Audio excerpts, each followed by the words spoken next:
in the process, contrast is necessary in the creative process. Not just necessary, sought after. Okay, sought after. The reason I was born into this time and space, so that I would be inspired to more.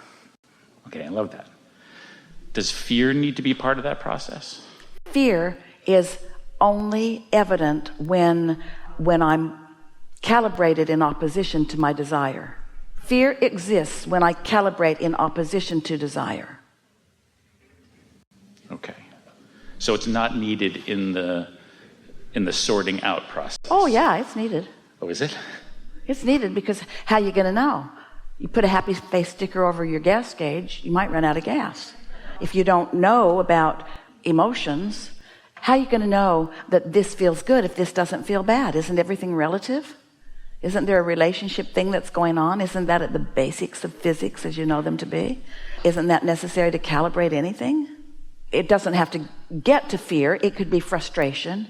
But if you're frustrated and you don't calibrate, don't worry, it'll get bigger. Now you're mad, you're angry. If you don't calibrate, don't worry, it'll get bigger until you're in actual despondent despair. You can get more and more and more and more and more pinched off from who you really are. And so is it necessary? No. Is it helpful? Yes.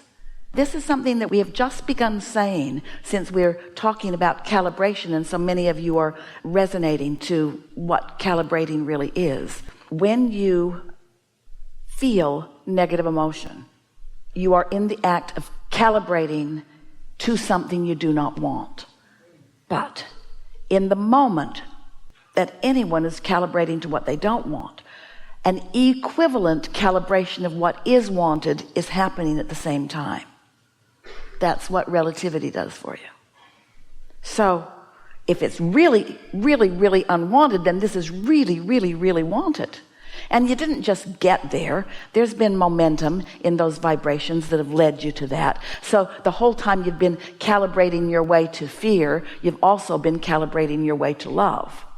It's just that you've been choosing to look this way because there's been so much in the physical realm that you're used to seeing and hearing and smelling and tasting and touching that's sort of leading you that way. So while you're creating something unwanted, you're creating something wanted. While you're calibrating to something unwanted, you're calibrating something wanted. And so there it is. But if you don't know, if you're used to only seeing and hearing and smelling and tasting and touching, you can't see what's over there. You can only feel what's over there.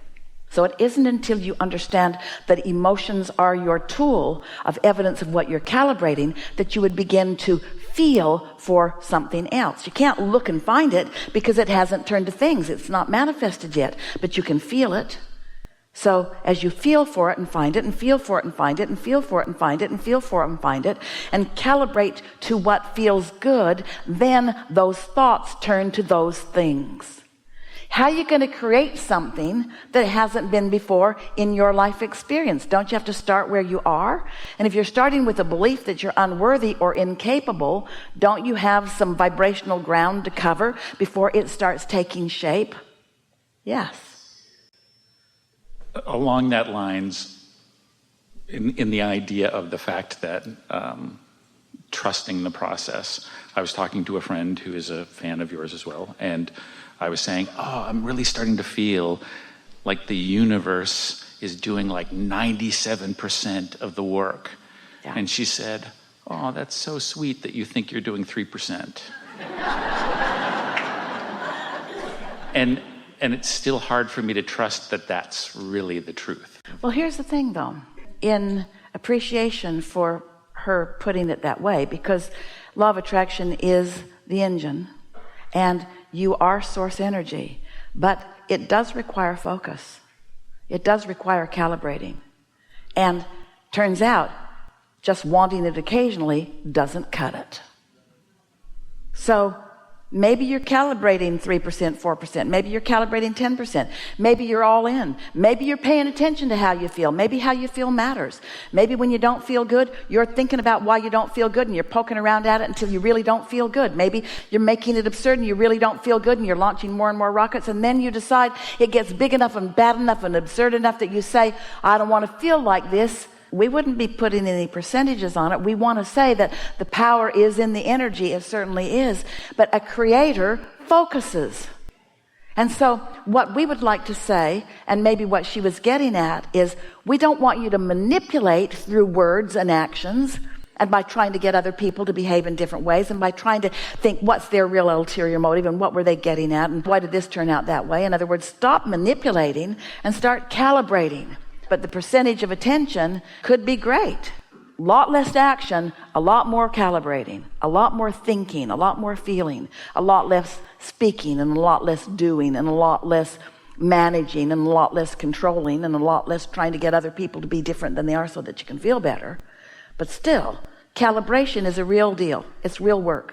So that's where the work... That's only and always and ever it will be. Because you were source energy. Oh, so happy. Why would you come here? There must have been something really big in it for you. Oh, eternity. More. Identification. Recognition of things wanted. And then isolating the vibration of it, and then calibrating to it, and feeling the cooperative universe back you up and fill in all the details of what you want. You're a master creator. That's why you came. And so you want to create. We don't want to give you the impression that you've got nothing to do. You got a lot to do. You want to think your way into happiness. Happiness would just be yours if you weren't in an environment where there were things to think about. But in this environment with things to think about, you're in a constant state of choosing. And if you're sloppy about it, so if you think, oh, well, the universe is taking care of 97% of it and I don't have to think very much, we say, we'd be thinking if we were you, thinking and feeling and thinking and feeling and thinking and feeling and thinking and feeling. Don't make yourself nuts. Esther's obsessed with this calibration. Something happens, she goes directly to her book. Ha ha ha. There's a problem and here's what it is. And she writes it down with great relish because she's eager about cleaning something up. And what's so interesting, every time she cleans up a little piece of something, 5 more things that she didn't even know were in there come out to play with her. And she goes, I knew you were coming. I didn't know when you'd be here or how big you'd be, but welcome. And then she calibrates about them too. And so she's feeling more empowered. She's feeling more eager. Things aren't bothering her. The past is irrelevant. So the whole thing in the calibration is the idea of have fun with it. I mean, see it as a never-ending creative process. See it as something you want. See it as something you ask for. See it as something that's a big payoff. But the payoff is not in the future. The payoff's right now with the improved emotion. That's the thing. It feels better right now. It feels better right now. And yeah, it's going to produce all kinds of great stuff. But don't let your ulterior motive be the great stuff. Let your motive be, this feels better right here and now. Yeah.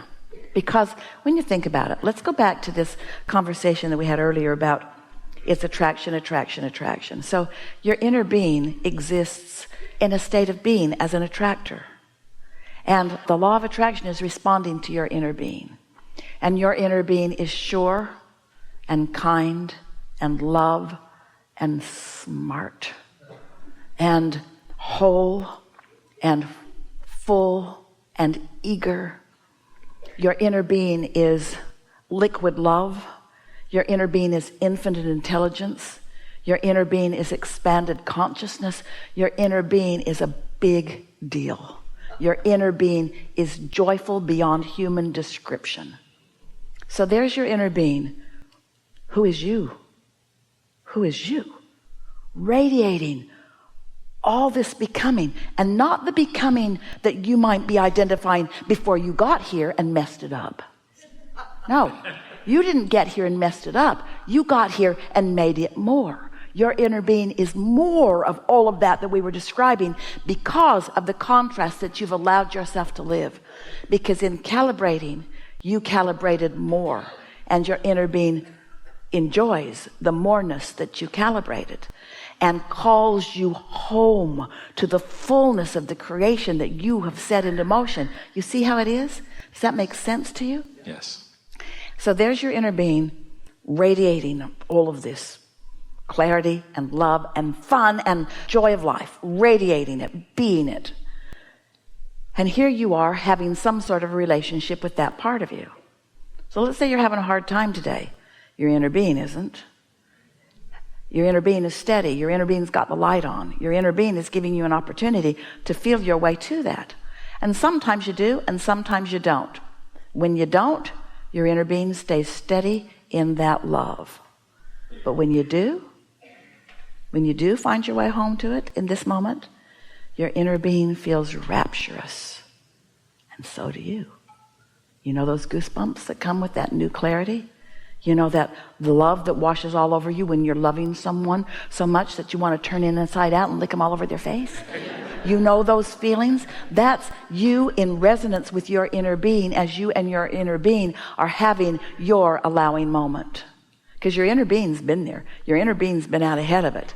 Now you're coming into it. Now you are allowing yourself to be attracted by your inner being into what your inner being has already become. And then the cycle just goes again and again and again. So here it is. I know what I don't want. I know what I do want. I launch a rocket of desire. It's not familiar to me because I'm more familiar with what I don't want. But I care about how I feel, and so I feel a little better, and I feel a little better, and I feel a little better, and I feel a little better. Line up with that. Now I'm in alignment with my inner being, and now my vibration rises, and now what my inner being knows about this flows into my experience. I'm brighter, I'm shinier, I feel better, and I get the stuff that I've been wanting. Boom, manifestation happens. What else happened? Oh, a whole new set of contrasting experiences. I know what I don't want. I know what I do want. I don't really know what I do want. I more know what I don't want, but what I do want is calling me, and so I care about feeling good, and so I look toward what I do want, and then I'm called by my inner being toward what I do want, and I finally decide not to be stubborn, and I decide to go along because it worked out pretty well last time, and so I go along, and then I line up with it, and then I come into vibrational alignment, and things come into my head, and then boom, I have a manifestation, and now I also have a whole new set of contrasting experiences. So I know what I don't want, I know what I don't want,